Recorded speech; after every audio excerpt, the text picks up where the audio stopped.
It's time for QB1 with Crissy Froyd. And Crissy, let's start with Jarrett Guarantano. He's the topic of the day. Something of a polarizing player during his time at Tennessee.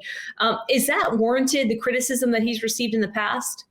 I think that a lot of it comes from the fact that he was such a highly touted recruit and that people expected the world from him. And I think it's just a combination of going through a lot of turnover in the coaching staff, a lot of unfortunate circumstances that surrounded him. I think he had talent. I think there were several games in which he did not rise to the occasion in his own right. I think that he had some decision-making issues, some things to work on as a passer.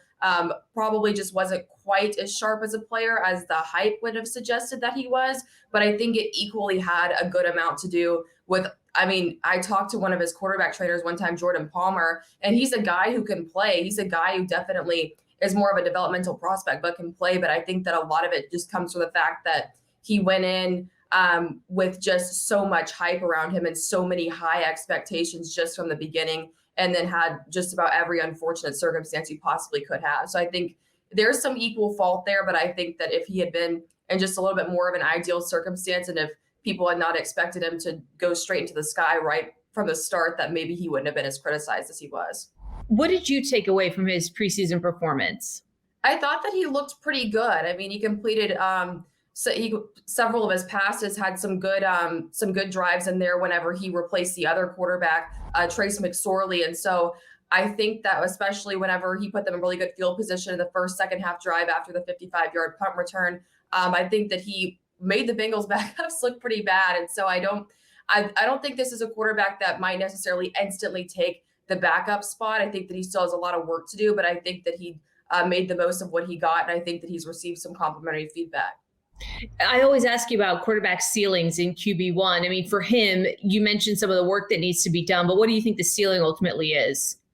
I think the best that's going to happen here is a backup. I think what's more reasonable right now is a guy who maybe stays on the practice squad and has a chance to work his way up. I know the coaches there have said that he's made the most out of the time that he's gotten and that they're going to be tracking the development of their backup guys. So he's very much in the mix there. So I don't see this guy as a starter just based on the situation that he enters, even if he does work his way up. I know he spent a lot of offseason development working on his mechanics, and just looking at some of the videos from when they were training and stuff like that, it looks like he has made strides. But I just think ideally whenever a quarterback comes in as an undrafted free agent signing, that they've got a lot working against them. And so they've got to prove that they can at least be a reliable backup first.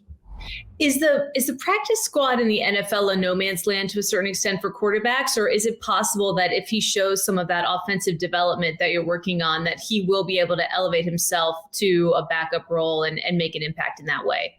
And it's certainly something that's happened before. When we look at certain situations like the Tennessee Titans, Logan Woodside has been their practice squad guy for several years, and you've had several other guys come in, and then they eventually get cut. And so, it's not necessarily the most horrible thing in the world if that's to happen. There are guys that can stay in the mix and be moved up to the active roster from time to time and still see a little bit of playing time. But I think that there's a lot of odds working against them in that aspect. But I think that we've still seen several times in this league, guys go from the practice squad and then onto the roster, and then maintain a status as a backup, and then even see a little bit of playing time as a starter from time to time. So I think that it's certainly possible.